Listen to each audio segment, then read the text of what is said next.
Well, let's bring all of this together. Samuel Ramani is Associate Fellow at Oxford University. Last year we saw the Oman, Rome, and Geneva talks kind of unravel and become the 12-day war in June.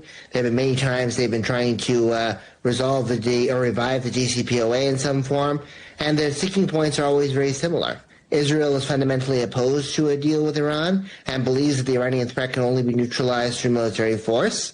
The Iranian state of uranium enrichment continues to grow each time, which makes it much harder to go to a near zero or zero enrichment model like the U.S. wants.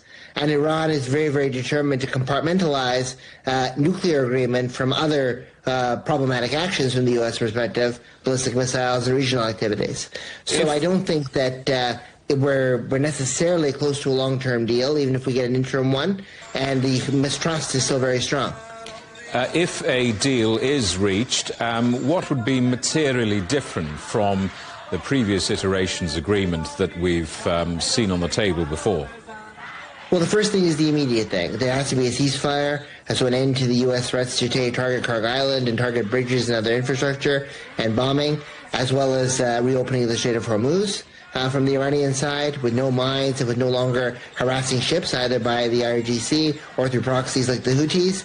The Israelis most likely have to also dial down in Lebanon, and there has to be some stricter nuclear enforcements. So the 3.67%, which was allowed before, will now have to basically be near zero, I think, for the U.S. to claim a victory and to accept it. Obviously, a ceasefire and Hormuz agreement and an agreement to keep talking and maybe some kind of understanding on reconstruction might be a good baseline, but it's going to have to go deeper than 2015 for Trump to claim a win because he castigated that 2015 agreement, the JCPOA, as the worst deal in American history. Pakistan has reportedly played a significant role in facilitating discussions and the diplomacy. Just how significant is Islamabad's role in all of this? Well, Prime Minister Sharif and Army Chief Asim Munir have managed to convert Pakistan from a country that was seen to be a state that was struggling internally into a peace broker. So there's obviously some admiration from that. The Pakistani mediation seems to be broadly supported by key actors in the region. We've seen Saudi Arabia, we've seen Turkey, we've seen Qatar somewhat rally behind it.